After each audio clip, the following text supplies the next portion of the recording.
5 years of democracy after 22 years of dictatorship. Gambia's President Adama Barrow was seeking re-election after his first term of office, and the voters gave him clear backing, returning him for a second term with more than half the votes cast.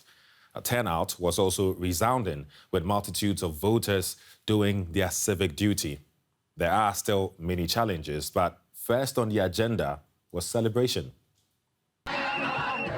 Jubilant supporters of Adama Barrow, celebrating his victory for a second term.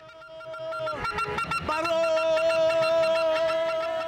I say a big thank you to all the electors who turned out to cast their votes for exercising their franchise.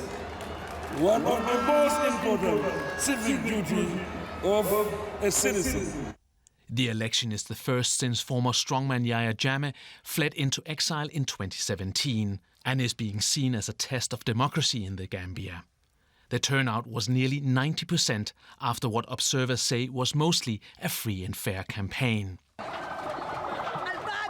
Parts of the opposition dismissed the result, but their candidate called for calm. We are not happy with the results. But not being happy with the result doesn't mean that we have to adopt measures that run contrary to the law. Barrow, for his part, promised an inclusive government. I'll be the president for all Gambians. And also, we will try to make sure even the people that we disagree with, we will try to work with them in the future. Despite the differences, these elections provide hope that one of Africa's smallest democracies is now maturing. To talk more about the Gambia, our correspondent Omar Wali in the capital, Banjul, joins us. Hello, Omar. So, re-elected President Adama Barrow is calling for national unity, but can he really bring people together? Well, that is the task that lies ahead for him now, because Gambia is highly divided on ethnic lines. Even during election, people vote based on ethnic lines. But he said in his victory speech that he will unite a highly divided country. And he alone cannot do it, but he has to involve all the Gambians to make sure that Gambia united, because no leader can govern a country that is divided. Because talking about division, the opposition has rejected the results of the election due to, they say, vote rigging. But what evidence do they have to prove that? Well, that is the question now, because it's almost a couple of days after Barrow was declared winner, and they rejected the results. One of them pulled out of the rejection and considered defeat and congratulated the president. But up to now, I think they said they are gathering evidence and to see what they will take to the court to prove their case that the election was rigged. But at the moment, no action has been taken and no case has been filed at the court in Banjul. So, look, I particularly find it fascinating. Gambia has an unusual voting system that uses glass marbles. How reliable is that? I think that is Gambia's voting system is one of the most reliable in the world, because every voter is given a marble, and you go into a polling station, a polling booth, which is a secret ballot, and each of the candidates have their picture and party color on their ballot boxes. So when you get in, you will slot that marble inside the ballot. So, and they will make sure that no bicycle pass around that end, because when you put the marble inside, a bell will ring to notify that you voted. But if you don't put it inside, the vote will be considered invalid. So, and when after the voting close, all the party agents will gather to one place.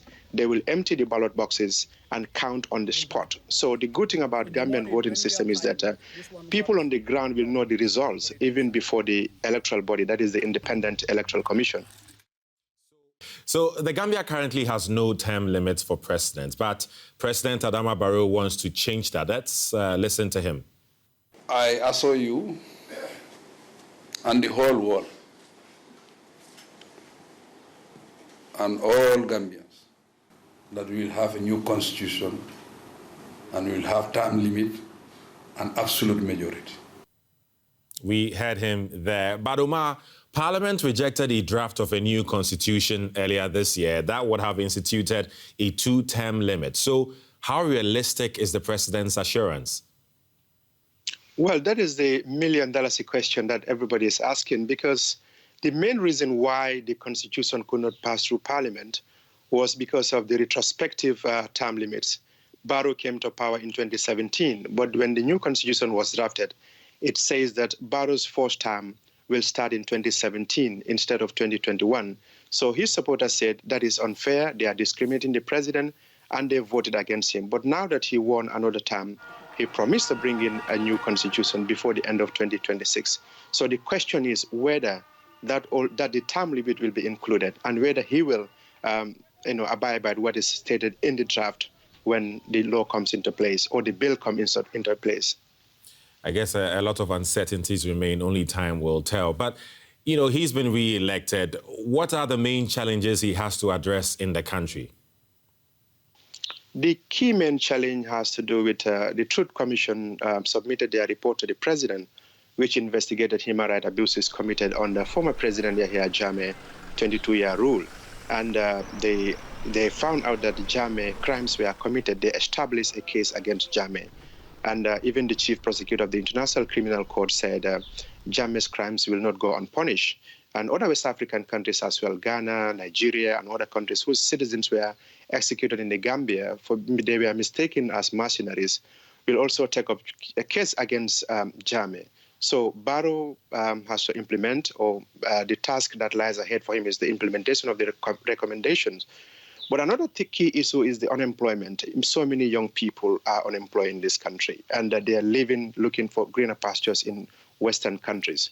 So that is another thing he has to tackle, because most of them, they made attempts, they came back, but they said there is no hope for them in this country. That is another thing for the president to look into, to provide employment for youth in this country. Okay. Omar Wali in the Gambian capital, Banjul. Thank you very much for your time. Thank you. Now, there are about 2.5 million Gambians, and almost 2/3 of them are under the age of 25. But the youthful population face a struggling economy and high unemployment. So it's no surprise that migration has been a long tradition. Many say they have no choice but to go elsewhere if they want to take care of their family. DW's West Africa correspondent Fred Muvunyi sent us this report from the capital, Banjul. Mustafa Salah dreamed of a future overseas. His plan to study and work in Europe. He wanted to send money home to his family. In 2016, he set off, but was stopped in Libya.